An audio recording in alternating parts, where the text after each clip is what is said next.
ஜோதிடத்தின் பரிணாம வளர்ச்சி ஏஎல்பி ஜோதிடம். இதை படிங்க, உங்க வாழ்க்கை உங்க கையில. வணக்கம், நான் சாந்தகுமார், ஏஎல்பி ஜோதிடர், சென்னையிலேருந்து. இன்னைக்கு நம்ம கூட இன்னொரு விருந்தினர் கலந்துக்கிறாரு. அவர் ஒரு டாக்டர், பல் மருத்துவர், ஹைதராபாத்லேருந்து வந்திருக்காரு. ஏஎல்பி கூட ரொம்ப நாளாக பயணிச்சிட்டு இருக்காங்க. அவங்க ஒரு கோச்சாகவும் இருக்காங்க ஏஎல்பியில். ரொம்ப நாள் கழித்து இங்கே வந்திருக்காங்க. அதனால் நம்ம ரெண்டு பேரும் நிறைய விஷயங்களை பொதுவாக ஃபோனில் பேசிகிட்டு இருப்போம். இன்றைக்கி அந்த கலந்துரையாடலை உங்கள் சார்பாக நிறைய கேள்விகள் அவங்க கேட்க இருக்காங்க. வணக்கம் சார். வணக்கம் சார். நிறைய பேசிகிட்டு இருப்போம் ஃபோனில், நிறைய கேள்விகள் கேட்பீங்க பொது மக்கள் சார்பாக, அவங்க சார்பாக நீங்களும். எனக்கு தெரிந்த பதில்களை நானும் ஏஎல்பியின் சார்பாக நாங்கள் சொல்லலாம்னு நினைக்கிறோம். கண்டிப்பாக சார், கண்டிப்பாக சார். ஜென்ரலாக நம்ம பழக்க வழக்கத்தில் நம்மக்கிட்ட கேட்ட கேள்விகள் அப்படிங்கிறத நான் இப்போ உங்ககிட்ட ஒரு சில கேள்விகள் கேட்கலாம் அப்படின்னு சொல்லி நான் இருக்கிறேன். நான் பொதுமக்களுக்காகவும் சரி, எனக்கும் பயனுள்ளதாக இருக்கும் அப்படின்னு சொல்லிட்டு நான் நம்புகிறேன் சார். சந்தோஷம். முதல்ல உங்களுக்கு என்னுடைய நன்றி, வெல்கம் பண்ணதுக்கு. கேள்வி என்ன அப்படின்னா, குழந்தை பிறக்குது, ஒரே ஊரில் பிறந்த 2 குழந்தைகள்.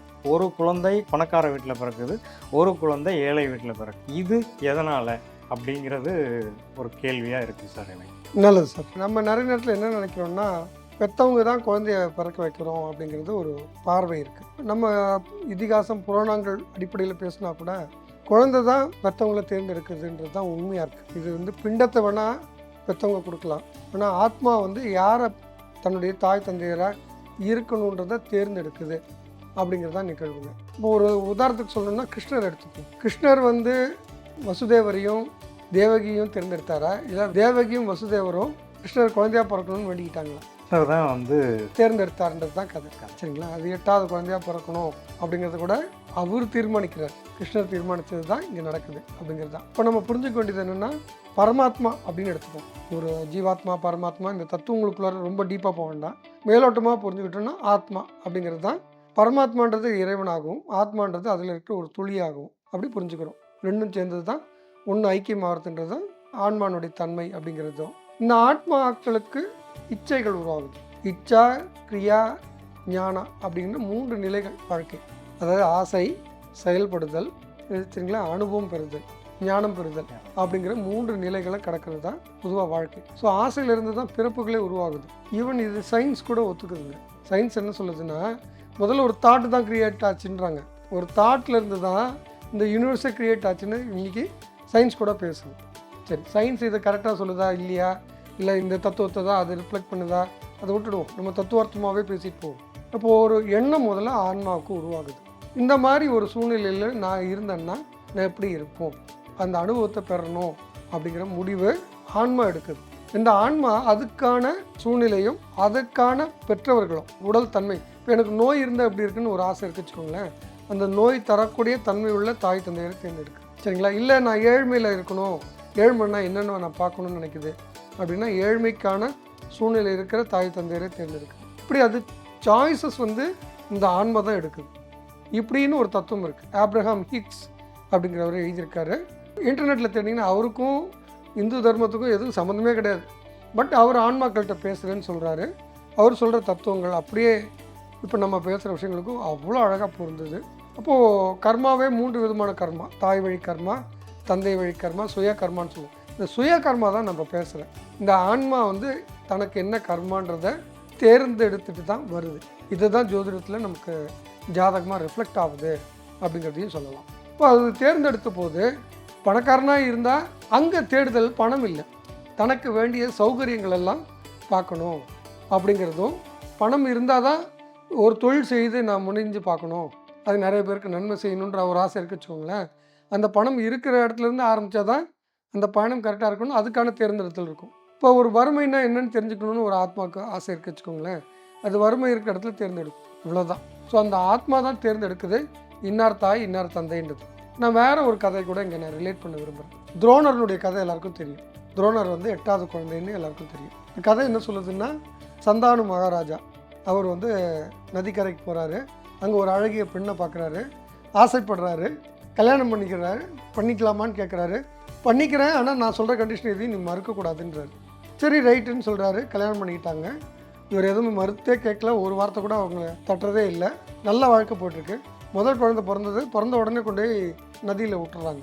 இப்படி 1 பிறந்தது, 2 பிறந்தது, 3 பிறந்தது, 7 குழந்தை வரைக்கும் இப்படி விட்டாச்சு நதியில். சகிக்க முடியல, தன்னுடைய குழந்தைகளை இப்படி கொண்டு போய் இந்த அம்மா விட்டுக்கிட்டே இருக்குதுன்னு அவருக்கு ஏக்கம். சரிங்களா, 8வது குழந்தையா பீஷ்மர் பிறக்கிறார். இந்த குழந்தை பிறந்த உடனே இவர் வந்து பொறுமை இழந்து, இவ்வளோ நாள் பண்ணதெல்லாம் நான் பொறுத்துக்கிட்டேன், இனிமேல் என்னால் பொறுக்க முடியாது, நீ என்ன பண்ணுற, இதை வந்து தப்பு அப்படின்னு சொல்லி தட்டி கேட்குறாரு. அப்போது அந்த அம்மா சொல்லுது, வந்த வேலை முடிஞ்சது, இந்த குழந்தைய நீயே வளர்த்துக்கோ அப்படின்னு சொல்லி இந்த குழந்தைய கையில் கொடுத்துறாரு. நான் வந்து கங்கைன்னு சொல்கிறாங்க, கங்கை தான் நான் வந்திருக்கேன், எதுக்கு இதெல்லாம் பண்ண, எனக்கு முதல்ல விளக்கம் சொல்லிட்டு நீ அப்புறம் என்னமோ பண்ணு அப்படின்னு கேட்குறாரு. அப்போ கங்கை சொல்கிறாங்க, சப்த ரிஷிகள் வந்து அவங்களுக்கு ஒரு சாபமாச்சு, அப்போ இவங்க இங்கே பிறக்க வேண்டிய அவசியம் இருந்தது, பிறந்து திரும்ப போகணும், அப்போ இந்த ப்ராசஸை கொஞ்சம் ஃபாஸ்ட் பண்ணணும் அப்படிங்கிறதுக்காக கங்கை கிட்ட ஒரு வேண்டுதல் வைக்கிறாங்க, பிறந்த உடனே எங்களை இறக்க வச்சுருங்க. இப்போ இந்த ஆத்மாக்களுக்கு இந்த சாய்ஸஸ்லாம் அங்கே இருக்குது. அப்போ இந்த தெளிவோட அந்த ஆத்மாக்கள் முடிவு பண்ணி அங்கே வந்த உடனே திரும்ப போகிறாங்க. சம்டைம்ஸ் ஒரு சில குழந்தைங்கள்லாம் பிறந்த உடனே இறந்துட்டா பெற்றவங்க ரொம்ப துக்கப்படுறோம். யாரை கண்டா சப்தரிஷியில் ஒன்று இங்கே பிறந்து போச்சுன்னு எடுத்துக்கணும், இதுதான் உண்மை. பெரிய பாவங்களோ கர்மாக்களோ இல்லை, அதனால் அது பிறந்த உடனே இறந்துடுது.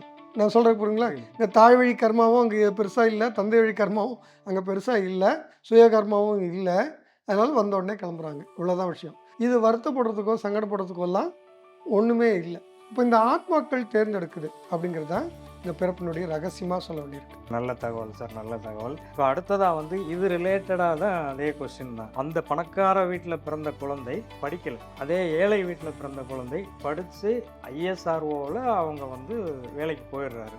இதுவும் நீங்கள் சொன்ன இந்த விஷயத்தோட ரிலேட் ஆகுதா அப்படிங்கிறத ஒரு ஆமாங்க. இது எப்படின்னு பார்த்தீங்கன்னா சாய்ஸஸ் தானே, தேர்ந்தெடுத்துதல் அப்படின்னு. இந்த ஆத்மாக்களுக்கு தான் எதுக்காக பிறந்தோன்னு தெரியாது. எனக்கு நான் எதுக்காக பிறந்தேன்றதை பிறக்கிறதுக்கு முன்னாடி எடுத்த முடிவுகளை இன்றைக்கி நான் பார்க்க முடியாது, எனக்கு தெரிஞ்சிக்க முடியாது. இதை தான் மாயின்னு சொல்கிறோம், கலாச்சாரத்தை பொறுத்தவரை இது மாயின்னு சொல்கிறோம், மயக்கம்னு சொல்கிறோம். ஒரு திரை மாதிரி நமக்கு மறைக்குது அப்படிங்கிறது தான் இங்கே நிகழ்வாக சொல்கிறோம். இந்த மாயை இருக்கிறதுனால நான் துன்பப்படுறேன்னு நினைக்கிறோம், இன்பப்படுறேன்னு நினைக்கிறோம், நான் நினச்சது நடக்குதுன்னு நினைக்கிறோம், நினச்சது நடக்கலைன்னு நினைக்கிறோம். இதெல்லாம் வெறும் ஒரு அனுபவங்கள் தான். ஆனால் உண்மையிலேயே அந்த ஆத்மா அது எதுக்காக வந்ததோ அதை நோக்கி நகர்த்திக்கிட்டே போகும். நீங்கள் அதை திசை தாண்டி வேறு ஏதாவது ட்ரை பண்ணாலே அது தடையாகவே வந்துக்கிட்டு இருக்கும். இது முதல்ல புரிஞ்சுக்கும். இப்போ தடைகள் எல்லாம் உங்களை நேர் வழிப்படுத்துறதுக்கு தான் நடக்குதே தவிர, ஒரு எறும்பு பாதை போகும்போது அதுக்கு தடை வருதுன்னா அது உடனே திசை மாற்றிக்கும் இல்லையா, அந்த மாதிரி நம்ம இந்த தடை வருதுன்னா நம்ம திசை மாறி ஒரு ஒழுங்குக்குள்ளார வர்ற வரைக்கும் அது விடாது. இதுதான் நம்ம புரிஞ்சுக்க வேண்டியது. நம்ம அதே இடத்துல முட்டி மோதி நம்ம எனர்ஜிகளை வேஸ்ட் பண்ண நம்ம வந்த பர்பஸை நோக்கி ரொம்ப டிவேட் ஆகிடும். அது விட அந்த ஆத்மாவுக்கு தெரியும், உள்ள இருக்க ஆத்மாவுக்கு தெரியும் எதுக்கு வந்தோம், என்ன பண்ணுறோன்னு. ஸோ இந்த ஆத்மானுடைய பர்பஸை தாண்டி நம்ம ஒன்றும் செய்ய முடியாது. அதே நேரம் நிறைய நேரத்தில் ஃப்ரீ வில்லும் இருக்குது, ஃப்ரீ வில்னு இருக்குது, ஃபேட்டுன்னு இருக்குது. எதில் ஃப்ரீ வில் இருக்குது, எதில் ஃபேட் இருக்குது. நான் என்ன பர்பஸ்க்கு வந்தோன்னோ அது ஃபேட்டாக இருக்கும், அதை மாற்ற முடியாது.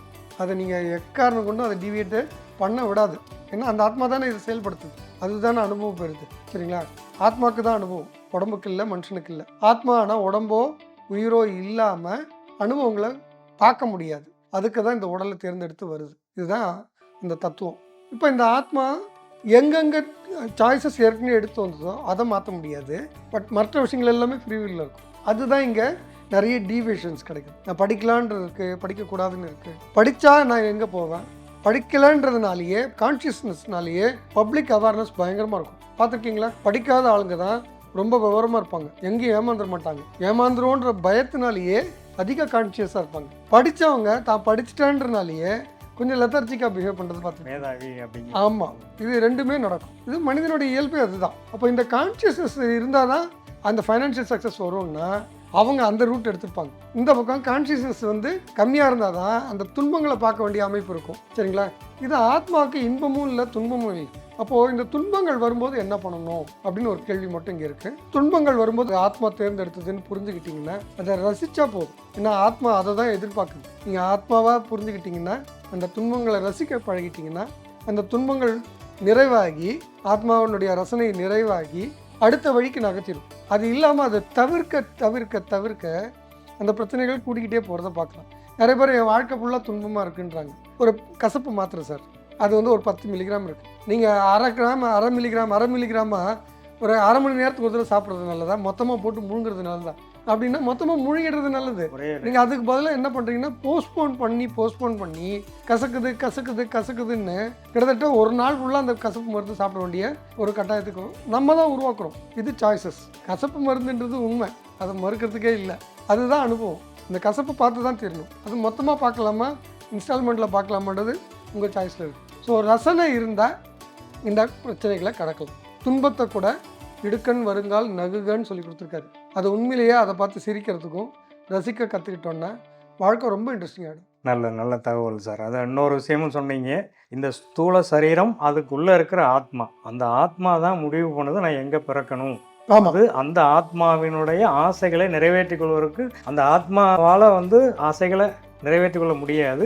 அதுக்கு ஒரு பாடி அப்படிங்கிறது வேணும் அப்படிங்கிறதுனால அதை தேர்ந்தெடுக்கு அப்படிங்கிறது தெளிவான விஷயம் சார். அடுத்ததாக பொதுமக்கள் சார்பாக நான் கேட்கக்கூடிய கேள்வி என்ன அப்படின்னா, +2 எக்ஸாமும் முடியுது. பிள்ளைகளை எங்கே சேர்க்கறது, எப்படி சேர்க்கறது, இது பெற்றோர்களுக்கும் ஒரு தெளிவான புரிதல் இல்லை, பிள்ளைகளுக்கும் தெளிவான புரிதல் இல்லை. ஏன் அப்படின்னா, நான் என்ன படிக்கணும் முடிவெடுக்கிறது நான் தான் முடிவெடுக்கணும். அந்த கெப்பாசிட்டி பிள்ளைகளுக்கு இல்லைன்னு நான் நினைக்கிறேன். இதே மாதிரி பெற்றோர்களும் டாக்டராக இருக்கிறேன் அப்படின்னா நான் என்ன நினைக்கிறேன் அப்படின்னா, என் பையனையும் நீ டாக்டராக படிக்க வைக்கணும், நீ டாக்டர் ஆகணும்னு தான் நான் சொல்கிறேன் நான். ஆனால் அதுக்கு உண்டான வாய்ப்புகள் இருக்கா? அதுக்கு நம்ம ஏஎல்பி என்ன சொல்லுது சார்? ஜோதிடத்தின் பரிணாம வளர்ச்சி ALP ஜோதிடம். இதை படிங்க, உங்க வாழ்க்கை உங்க கையில.